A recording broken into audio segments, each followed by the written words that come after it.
दोस्तों नमस्कार। पता नहीं आपको याद है या नहीं याद है, 2014 में जब पहली बार नरेंद्र मोदी प्रधानमंत्री बने तो उसके बाद हर दिन नहीं, हर घंटे प्रधानमंत्री टेलीविजन स्क्रीन पर रेंग रहे थे। एक के बाद एक निर्णय लिए जा रहे थे। कैबिनेट की पहली बैठक में ही ब्लैक मनी को लेकर एक एसआईटी बना दी गई थी और ना जाने क्या क्या निर्णय लिए गए थे। हर दिन हर घंटे प्रधानमंत्री नजर आते थे। 2019 में जब दूसरी बार प्रधानमंत्री बने तो उसके बाद भी कैबिनेट का निर्णय बदला नहीं। कैबिनेट की बैठक हो रही है, निर्णय लिए जा रहे हैं, प्रधानमंत्री तमाम जगहों पर, सार्वजनिक जगहों पर नजर आ रहे हैं। लेकिन 2024 में ऐसा क्या हो गया कि प्रधानमंत्री अंडरग्राउंड हो गए? प्रधानमंत्री कहीं नजर आ नहीं रहे हैं। और इस दौर में विपक्ष के निशाने पर सरकार के मंत्री हैं। कोई रेल दुर्घटना को लेकर रेलवे मंत्री अश्वनी वैष्णव पर निशाना साध रहा है, तो कोई इस देश के भीतर में नीट परीक्षा के साथ साथ जो पूरा एजुकेशन सिस्टम डगमगाया हुआ है उसमें शिक्षा मंत्री धर्मेंद्र प्रधान भी निशाने पर हैं। इतना ही नहीं, इस दौर में देश की वित्तीय आर्थिक परिस्थितियों को लेकर और खास तौर से बजट ने जो कमाल कर दिया उसके बाद तो वित्त मंत्री भी निशाने पर है। और संसद के भीतर भी, यानी लोकसभा के स्पीकर ओम बिरला जो पहले 2 टर्म में ना जाने क्या कमाल करते चले गए और विपक्ष चू तक नहीं कर पाता था, इस बार विपक्ष के निशाने पर स्पीकर ओम बिरला भी आ चुके हैं। लेकिन सरकार खामोश है? जी नहीं। सरकार कुछ कहना चाहती है? जी बिल्कुल। किरण रिजिजू संसदीय मंत्री हैं, वो सामने आ रहे हैं। यानी सरकार इस दौर में चल कहां से रही है और जो चेहरे सामने हैं, क्या वो चेहरे सिर्फ इसलिए सामने हैं कि अपनी राजनीतिक जमीन और अपनी राजनीतिक पहचान किसी की भी अपनी कॉन्स्टिट्यूएंसी से आगे की बची नहीं है और वही चेहरे इस दौर में नजर आ रहे हैं। ओम बिरला कोर्टा में हारते हारते जीत गए। किरण रिजिजू जीत कर आए हैं, नॉर्थ ईस्ट के हैं, 2014 में पहली बार जीते, लेकिन वह भी मोदी मंत्रिमंडल में सबसे प्रमुख चेहरे के तौर पर हैं। लेकिन यह चेहरा है। और इन सब से हटकर निर्मला सीतारमण ने तो चुनाव ही नहीं लड़ा, लेकिन 7वीं बार बजट पेश कर दिया। अश्वनी वैष्णव जिस लिहाज से मंत्रिमंडल में शामिल किए गए और उनके पास जो रेल मंत्रालय है उसमें उनकी भूमिका है क्या, यह अपने आप में एक सवाल है। और ओम बिरला भी चाहते थे कि इस बार वो स्पीकर बने नहीं, लेकिन स्पीकर बना दिए गए क्योंकि किसी भी हालत में कोई परिवर्तन बहुमत से अल्पमत में आई मोदी सरकार किसी भी हालत में वहन करना नहीं चाहती थी, तो सब कुछ वही का वही है। तो क्या इस दौर में सरकार जो चला रहे हैं और सरकार जो चलाते हुए जिन चेहरों के आश्रय राजनीति इस देश में हो रही है वो सभी सिर्फ ऐसे चेहरे हैं जिनकी अपनी कोई राजनीतिक जरूरत, अपनी राजनीतिक पहचान, अपनी राजनीतिक निर्णय लेने की क्षमता या खुद मंत्री के पद पर बेहद कमजोर हैं? तो क्या निशाने पर इसीलिए विपक्ष के वो आ गए हैं या वजह कुछ और है? या विपक्ष के तेवर इस दौर में अगर कड़े हो चले हैं तो उसकी वजह कुछ और तो नहीं है? प्रधानमंत्री खुद कहां है, हम बात आज इसी से शुरू करते हैं। हमारे पीछे एक तस्वीर लगी है। यह तस्वीर यूनाइटेड किंगडम यानी इंग्लैंड के फॉरेन सेक्रेटरी की तस्वीर है। प्रधानमंत्री ने आज अपने ट्विटर हैंडल से एक्स पर यह तस्वीर को ट्वीट किया। बीजेपी ने भी किया। यानी एक चेहरा एक दिन में आज नजर आया, कल कोई चेहरा नजर नहीं आया, परसों बजट था, उससे पहले वो वर्ल्ड हेरिटेज के 46वें बैठक सम्मेलन में शामिल हो रहे थे। तो इस तस्वीर को पहले देख लीजिए। प्रधानमंत्री की यह आज की तस्वीर है और आपके जहन में यह सवाल हो रहा होगा, क्या वाकई प्रधानमंत्री एक झटके में इस देश के सामने आने से कतराने लगे और ऐसी तस्वीर इसीलिए डाल रहे हैं?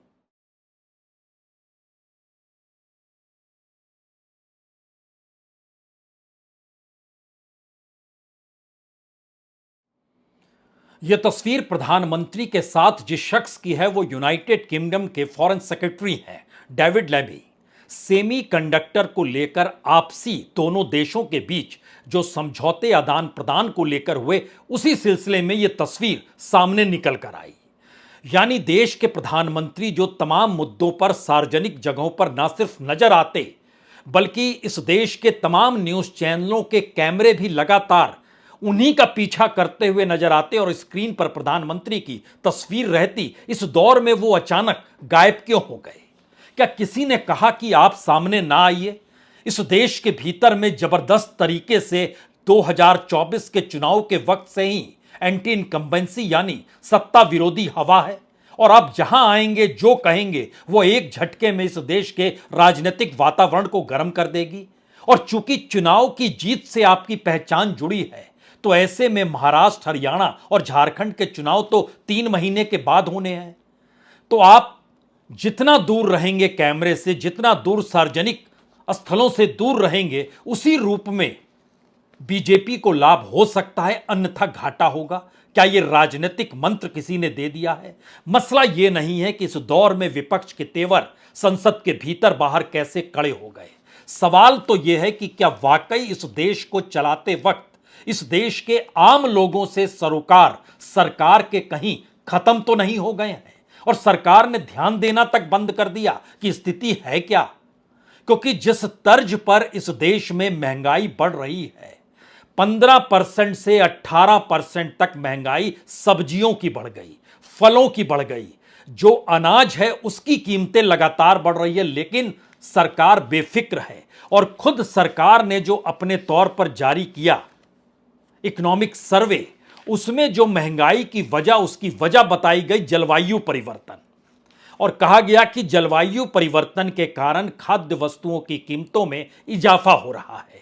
और तो और विशिष्ट फसल पर कुछ रोग के कारण सब्जियों की सप्लाई में रुकावट आई है। यह सोचिए, इकोनॉमिक सर्वे में लिखा गया है। इस देश के किसान से पूछिएगा तो वह यह वजह नहीं बतलाएगा, लेकिन इकोनॉमिक सर्वे में तमाम बड़े बड़े विद्वानों ने बैठकर वहां लिखा है कि रबी सीजन में धीमी बुआई हो गई, दक्षिणी राज्यों में जलवायु संबंधी गड़बड़ी की वजह से उड़द का उत्पादन जो है प्रभावित हो गया, प्याज की कीमत में उछाल इसलिए आ गया क्योंकि पिछली कटाई जो थी सीजन में वहां बारिश हो गई, बुआई में देरी हो गई, लंबे समय तक सूखा हो गया, दूसरे देशों के साथ जो व्यापार संबंध थे वह इस दौर में सही नहीं आए, इस दौर में खराब मौसम था, जलाशयों का पानी गिरने लगा और मुद्रास्फीति लगातार बढ़ती जा रही है। 2022 में 3.8% था, 2023 में 6.6% हो गया, इस बरस बढ़कर 7.5% हो गया, यानी महंगाई चरम पर है। और इन सब के बीच अगर प्रधानमंत्री वर्ल्ड हेरिटेज कमेटी की 46वें सेशन में संबोधित इस बात को लेकर कर रहे हैं कि आखिर विरासत का मतलब क्या होता है, तो शायद प्रधानमंत्री अपने आप को उन लोगों के बीच जताना दिखाना चाहते हैं जहां से सवाल ना हो, क्योंकि सवाल संसद के भीतर और बाहर जो होने लगे हैं वह सरकार को लग रहा है कि सरकार को गाली दी जा रही है। ये दो परिस्थिति बड़ी नाजुक स्थिति, और इन सब के पीछे की वजह क्या ये बजट है जिसने इस देश के भीतर में उन लोगों को भी सरकार से दूर कर दिया जो कल तक सरकार के साथ थे? क्योंकि इस दौर में टैक्स टैक्स और सिर्फ टैक्स, इतनी वसूली इस रूप में इस देश के भीतर इससे पहले कभी नहीं होगी। इन तमाम परिस्थितियों के भीतर आज खुद संसदीय मंत्री जब सामने आए, या हमें लगता है प्रधानमंत्री की बात पहले सुन लीजिए, क्योंकि हमने एक महंगाई का जिक्र किया, बेरोजगारी को लेकर कोई विजन है नहीं। विजन के तौर पर बताया गया कि 80 लाख नौकरियां एग्रीकल्चर से हटकर सरकार पैदा करेगी, जो कि बजट में जिक्र है, यानी 2 करोड़ से मामला सिमटकर 80-81 लाख पर आ गया, और वह भी पैदा नहीं हो पा रहा है। तमाम जगहों पर नौकरियां सिकुड़ रही है। ईपीएफओ के आधार को ही, यानी उस डाटा को आधार बनाकर आरबीआई तमाम आंकड़े रख रही है। इस देश के भीतर में हर व्यक्ति को बोल दिया गया ईपीएफओ से जुड़िए, उसके मालिक से कह दिया गया जहां वो नौकरी कर रहा है वो अनऑर्गेनाइज सेक्टर का ही क्यों ना हो। इस स्थिति के भीतर में हमें लगता है अगर प्रधानमंत्री विरासत का जिक्र और वर्ल्ड हेरिटेज की स्थिति पर बात करते हैं तो 2 लाइन तो सुन लेनी चाहिए। बताते हैं कि भारत को जानने के लिए अवधारणाओं से मुक्त नई सोच की जरूरत है। मैं आप सभी से आह्वान करता हूं, नए तथ्यों में, उसके आलोक में इतिहास की जो नई समझ विकसित हो रही है, आप उसका हिस्सा बने, उसे आगे बढ़ाएं। फ्रेंड्स, हेरिटेज केवल हिस्ट्री नहीं, बल्कि ह्यूमैनिटी की एक साझी चेतना है। प्रधानमंत्री ने जो कहा आपने सुना। प्रधानमंत्री ने जो बजट को लेकर बहुत शानदार बताया था वह भी आपने सुना होगा। लेकिन इस देश के भीतर का गुस्सा बीजेपी समझ रही है, जो जनता के बीच जाने वाला नेता कार्यकर्ता है वह भी समझ रहा है। तो क्या इन्हीं वजहों से प्रधानमंत्री अब लोगों से दूर चले गए? क्योंकि जैसे ही वो सामने आएंगे लोगों के भीतर का गुस्सा फूट पड़ेगा और जिस इलाके में जाएंगे वहां पर बीजेपी की अपनी राजनीति कमजोर हो जाएगी। ये हो सकता है, क्योंकि जो हालात इस देश के भीतर में कम से कम टैक्स और सेस की वसूली को लेकर है, वह खुले तौर पर कहती है कि 30 से 40% टैक्स दे दीजिए। कैपिटल गेन है तो उसमें 28% टैक्स दे दीजिए। आप किसी भी हालत में जीएसटी 18% दे दीजिए। एजुकेशन और हेल्थ पर 4% सेस आप दे दीजिए। जो फिक्स डिपॉजिट करते हैं उसमें भी जो आपकी कमाई होगी उसमें से भी 30% टैक्स हम आपसे ले लेंगे। और इन सब के बीच जो शेयर बाजार का मसला था वह तो लॉन्ग टर्म में 12% हो गया और शॉर्ट टर्म में 20% हो गया। यानी स्थिति क्या है, बात इससे सामने आती नहीं है। असल चीज यह है कि इस देश के भीतर में सरकार ने ऐसी कोई पॉलिसी नहीं बनाई जो लोगों से जुड़ सके। लाभार्थियों की तर्ज पर सरकार ने एक आंकड़ा जरूर सामने रख दिया और इसीलिए जनता के भीतर का गुस्सा ही पार्लियामेंट के भीतर विपक्ष के शब्दों के आश्रय निकल रहा है और सरकार को लग रहा है कि उसको गाली दी जा रही है।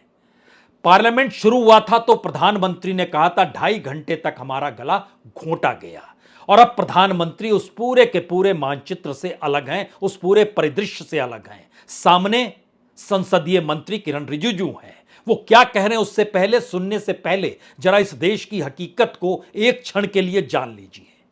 इस देश का जो बजट बना है 48,20,512 करोड़ का, आप जरा सोचिए ये पैसे कहां से आएंगे। ये पैसे आएंगे जीएसटी से। 10,61,899 करोड़ जीएसटी से कमाई सरकार की होगी। इनकम टैक्स से कमाई 11,87,000 करोड़ की होगी। कॉरपोरेट टैक्स से 10,20,000 करोड़ की होगी।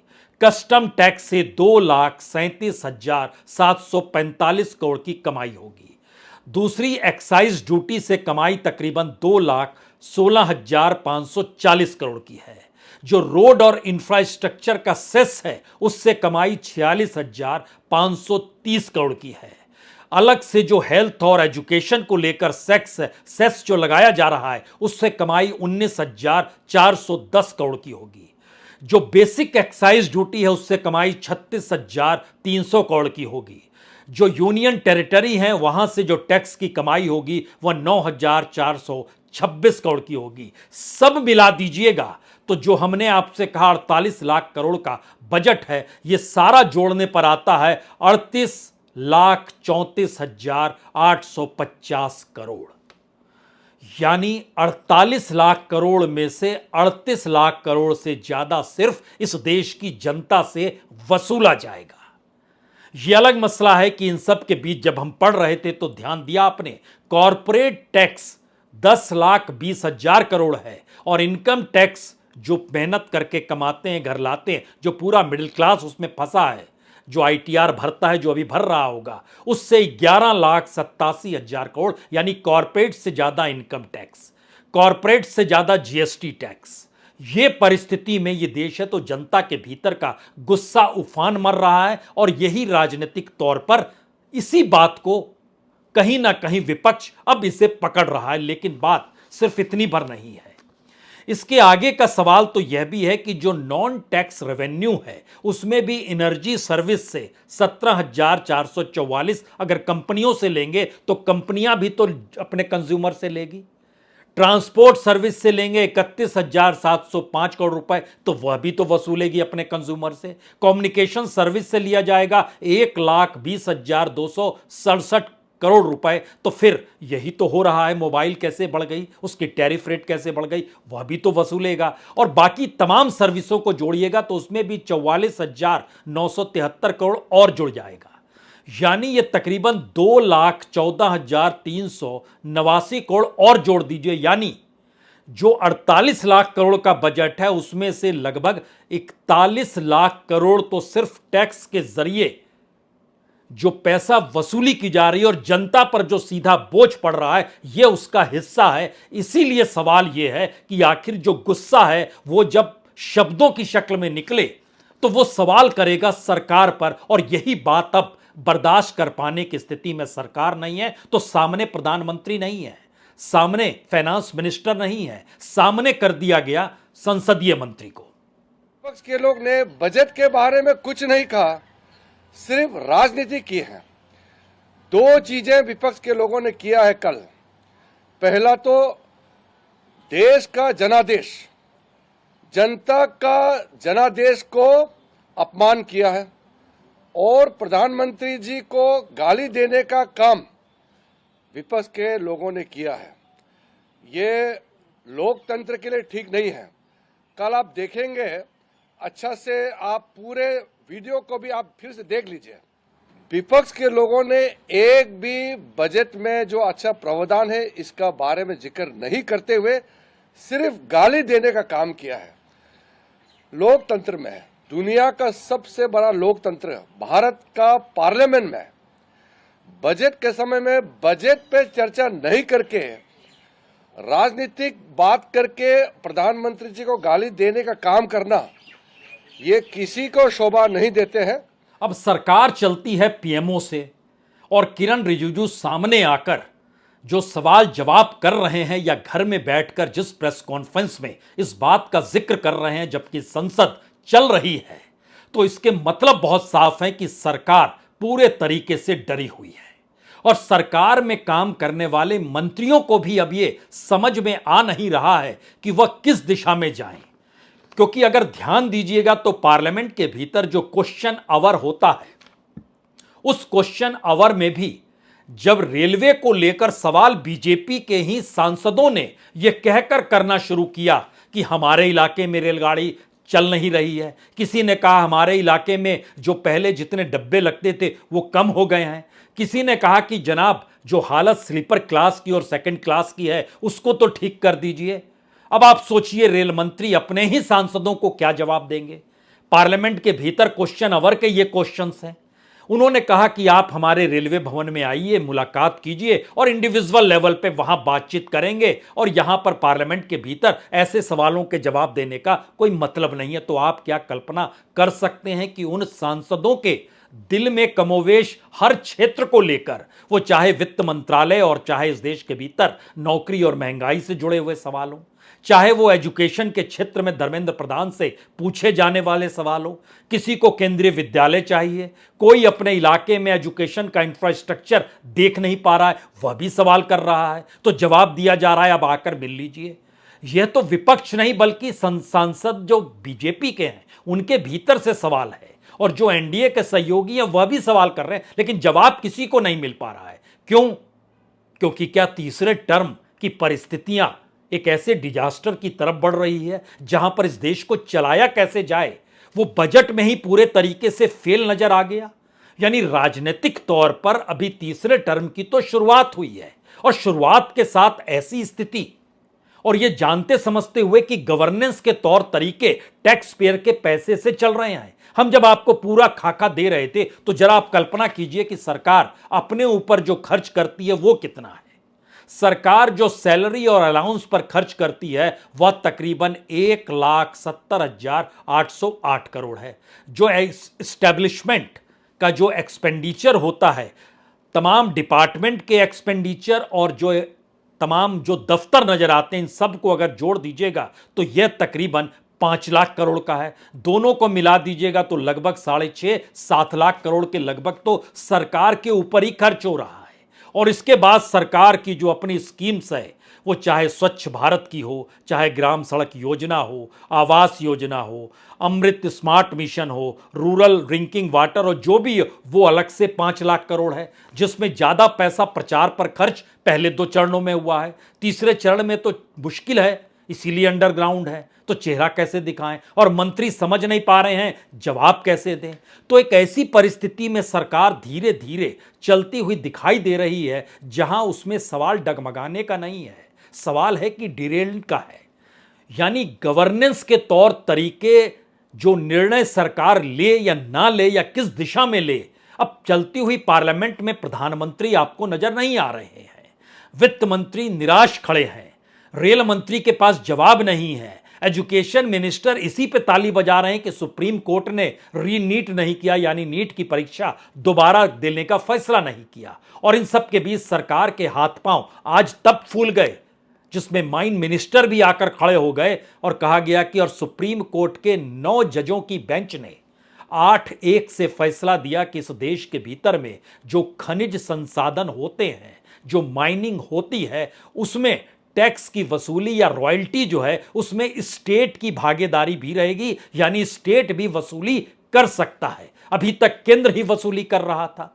1989 में सुप्रीम कोर्ट का फैसला था और आज उस फैसले को 9 जजों की बेंच ने, जिसमें चीफ जस्टिस भी मौजूद थे, एक जज ने खाली कहा कि वो फैसला सही था, बीवी नागरत्ना जज जो थे उन्होंने विरोध किया। लेकिन 8-1 से ये पूरा का पूरा जो माइनिंग सेक्टर है, जो अपने कॉरपोरेट मित्रों के हाथों में सरकार दे रही थी, और छत्तीसगढ़ में और झारखंड में ये बड़ा सवाल था कि केंद्र सरकार तय करती और स्टेट हक्का बक्का देखते रह जाता, उसके हाथ में कुछ नहीं आता है। अब यह सवाल बेल्लारी में भी आएगा जो कर्नाटक के भीतर आता है। तमाम जगहों पर माइनिंग अपने मित्र कॉरपोरेट के हाथों में देकर उनके जरिए पावर प्रोजेक्ट को डेवलप करना, ये सारी चीजें और सारा खेल इस देश के भीतर में खुले तौर पर चल रहा है। आज सुप्रीम कोर्ट ने जब उसकी अधिकार राज्यों को भी दे दिया कि आप भी रॉयल्टी की वसूली कर सकते हैं, तो सरकार के हाथ पांव फूल गए। पैसा कहां से आएगा? पैसा जिस रूप में कॉरपोरेट, यानी इस देश की संपत्ति को कॉरपोरेट के हाथों में देकर और कॉरपोरेट से पैसा सरकार चलाने का लेकर, यह एक ऐसी साइकिल थी जिसको तोड़े कौन। और पहली बार यह सवाल अब नजर आने लगा पार्लियामेंट के भीतर और बाहर, जब बजट ने एक पारदर्शी तरीके से बतला दिया कि सरकार किस स्थिति में इस देश को चला रही है और उसके अपने सरोकार इस देश के लोगों के साथ जुड़ नहीं पा रहे हैं। और लोगों के भीतर का गुस्सा अपनी अपनी कॉन्स्टिट्यूएंसी में कमोवेश हर सांसद देखता समझता होगा। यूं ही उसके तेवर कड़े नहीं हो गए, और पिछले सत्र में यूं ही उसके तेवर ढीले नहीं थे। विपक्ष गायब था, 2014 से 2023 तक गायब था। और नई परिस्थिति में जनता ने वोट दिया है। बीजेपी इसी को कहते हुए नहीं थक रही है कि देखिए हमको 240 सीटें मिली हैं, आपको तो नहीं मिली है उतनी सीटें, आप सब मिल जाइए तो भी नहीं मिली है। लेकिन इसके बावजूद भी वो नैतिक बल कहां है बीजेपी का? खुद प्रधानमंत्री इस रूप में मॉरली डाउन क्यों है? वो क्यों कह रहे हैं कि गला घोटा जा रहा है? इसी पार्लियामेंट में गला तो पहले भी घोटा गया, लेकिन तब उन्होंने कहा एक अकेला सब पे भारी। तो राजनीतिक तौर की परिस्थितियां मौजूदा वक्त में मंत्रियों को आगे करके उस मुखौटे को हटा रही है जिस मुखौटे के आश्रय इस देश को चलाया जा रहा था। और राजनीतिक तौर पर कमजोर होती बीजेपी की मुश्किल यह है कि उसने इस दौर में सब कुछ एक ही चेहरे पर दांव लगा दिया और उसी के आश्रय अभी भी इस देश को चलाने की प्रक्रिया में है। तो जवाब कहां से मिलेगा? और हर बात का जब जवाब मिलेगा तो सरकार को लगेगा कि हां, सामने वाला गाली दे रहा है। और प्रधानमंत्री जो तस्वीर पीछे है, ऐसी ही तस्वीरों के जरिए क्या सामने आएंगे, या इस देश के लोगों के बीच जाकर अब वो संवाद बनाएंगे कि इस देश का इंफ्रास्ट्रक्चर एक बरसात के दौर में कैसे धू-धू होकर बहने लगा किसी भी जगह पर, और तमाम राज्यों में उन्हीं की सरकारें थी। और इस पूरे देश के इंफ्रास्ट्रक्चर को खड़ा करने में वही कॉरपोरेट है जिस कॉरपोरेट का नेटवर्थ बढ़ते चला जा रहा है। इस दौर में नीचे चला गया शेयर बाजार, लेकिन ग्रीन एनर्जी अडानी इसकी 22% बढ़ गई। अजब स्थिति है। इस पूरी परिस्थिति के बीच में 3 बातें गौर कीजिएगा। क्या यह तीसरा टर्म बीजेपी या कहें एनडीए को उस अवस्था में ले जा रहा है जहां उसे सोचना होगा कि नया रास्ता नहीं निकला तो फिर वो बरसों बरस तक के लिए आने वाले वक्त में गायब हो जाएगी।